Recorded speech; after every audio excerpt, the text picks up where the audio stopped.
Estou aqui mais uma vez para a gente partilhar sobre os exemplos de vida. Hoje o exemplo de vida é Teresa d'Ávila. Teresa nasceu em Ávila, na Espanha, em 1515. Foi educada de modo sólido e cristão. Tanto assim que, quando criança, se encantou tanto com a vida dos santos, com as histórias dos santos mártires, a ponto de combinar com o irmão mais novo de fugir para uma região onde muitos cristãos eram martirizados. Mas nada disso aconteceu, graças à vigilância dos pais. Paremos para pensar. Nossa educação cristã está como a de Teresa? Sólida? Não sei. Nós mandamos nossos filhos para a catequese, né? Não.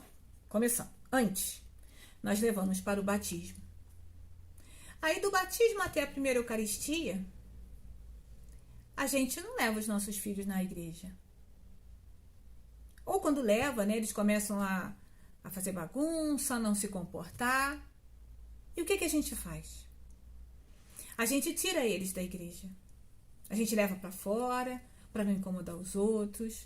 Mas a gente esquece de ensinar o bom comportamento na casa do Papai do Céu, não é? Porque a gente aprende, é com os pais que a gente aprende a se comportar. Seja na casa de uma visita de um parente ilustre, ou seja na casa de Deus. Então, será que realmente a nossa educação com os nossos filhos está sólida? Será que antes de deitar a gente chega lá na caminha deles e ensina eles a rezar o Santo Anjo, que é a oração para o anjo da guarda, a Ave Maria? Será que a gente está fazendo isso? Ou a gente está deixando passar, Vai passar até na primeira comunhão ele aprende isso, na catequese. Aí na catequese ele vai decorar, ele vai aprender para aquele momento, mas não vai guardar no coração, não é? Porque a gente guarda no coração as coisas que a gente ama. E aí ele faz a primeira Eucaristia, Faz a catequese, faz a primeira comunhão e também não volta mais para as missas. Porque a missa é uma coisa cansativa, não é? Não é não. Quando a gente ama e conhece, a gente vai entender a beleza do sacrifício de Jesus na Santa Missa. Mas isso é um papo para outra hora, tá? Vamos continuar então a história da Teresa. Com 20 anos, ela ingressou no Carmelo de Ávila, onde viveu um período não muito relaxante, pois muito se apegou às criaturas, parentes e conversas destrutivas, assim como ela mesma conta no seu livro. E quando a gente se apega a essas coisas, o nosso íntimo, a nossa alma sofre. Certo dia, ela foi tocada porque ela olhava a imagem de um Cristo sofredor. E a partir dessa experiência de conversão, de mudança de vida, ela voltou ao fervor da espiritualidade carmelita, a ponto de criar uma espiritualidade modelo. Olha que bonito. A gente vai, caminha, vê que não está no caminho correto, no caminho desejado por Deus, e retrocede. Se arrepende. Converte, muda de direção. E aí Deus pode reconduzir.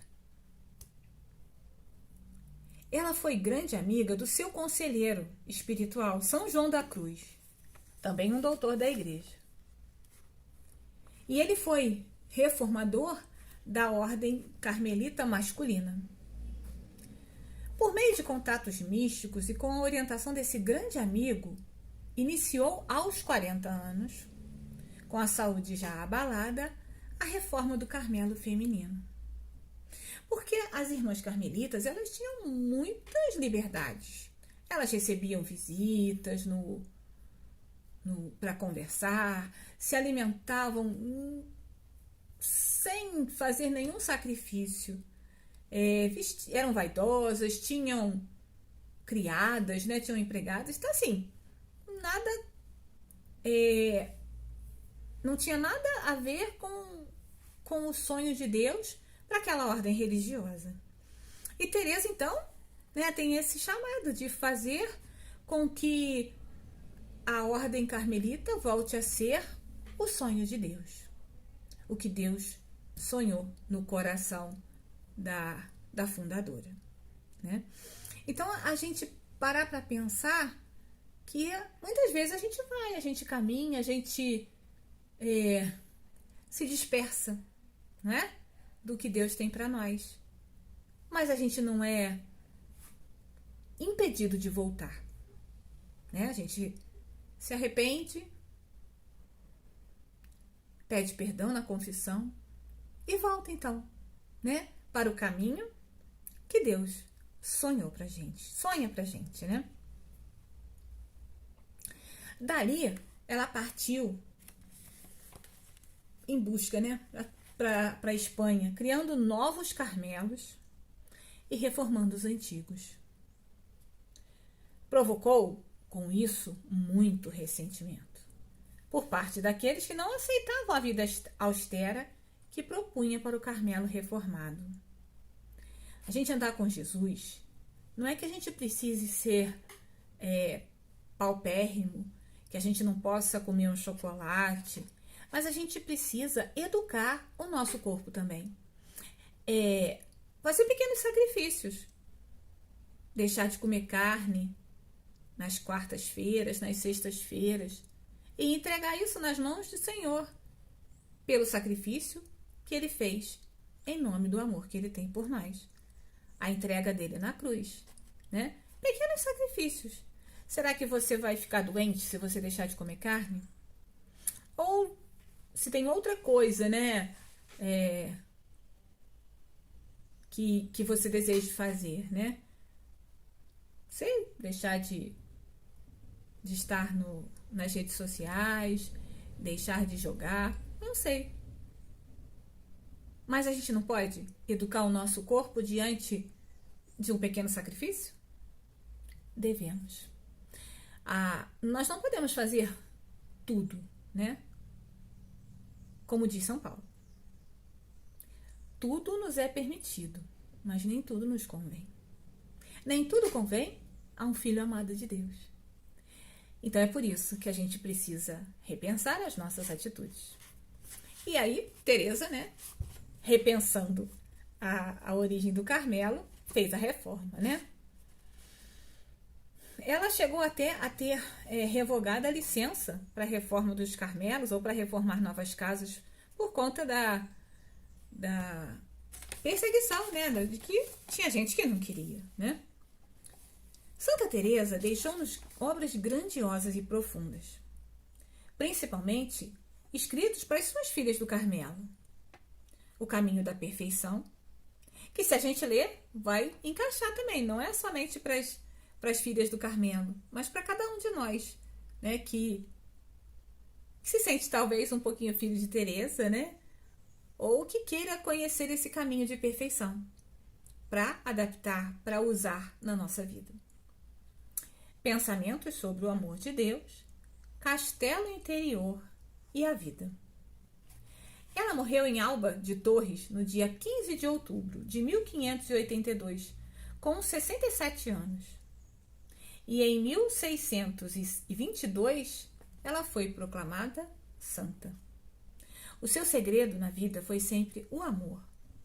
Conseguiu fundar mais de 32 mosteiros, além de recuperar o fervor primitivo de muitas carmelitas.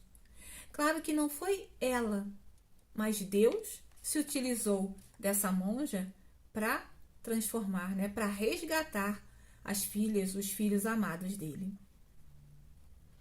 Teve sofrimentos físicos e morais antes de morrer. Até que em 1582 disse uma das últimas palavras: Senhor, sou filha de vossa igreja, e como filha da Igreja Católica, quero morrer.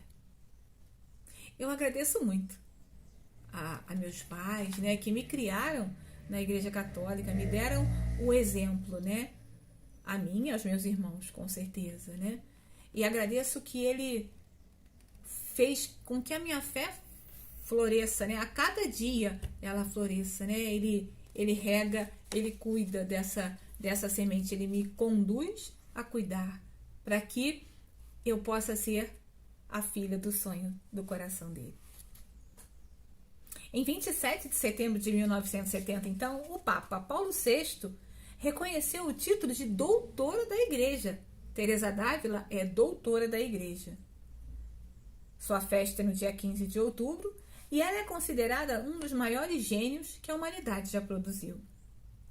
Mesmo ateus e livres pensadores são obrigados a enaltecer sua viva e arguta inteligência, a força persuasiva de seus argumentos, seu estilo vivo e atraente, seu profundo bom senso. O grande doutor da Igreja, Santo Afonso Maria de Liguori, a tinha em tão alta estima que a escolhia como patrono e a ela consagrou-se como filha espiritual, enaltecendo-a em muitos de seus escritos. Então a gente perceber, né, que mesmo sendo mulher naquela época, né, em 1580, né, antes disso até 1580 ela faleceu. Nesse tempo, a mulher não tinha voz nem vez, mas ela, conduzida por Deus, ela conseguiu alcançar isso. Então que a gente possa se espelhar nela, né, que a gente possa ser virtuosa, vigorosa, lutar pelas coisas que nós achamos que é importante, mas jamais perder a graça, né? O carinho de uma mulher feminina. Fiquem com Deus.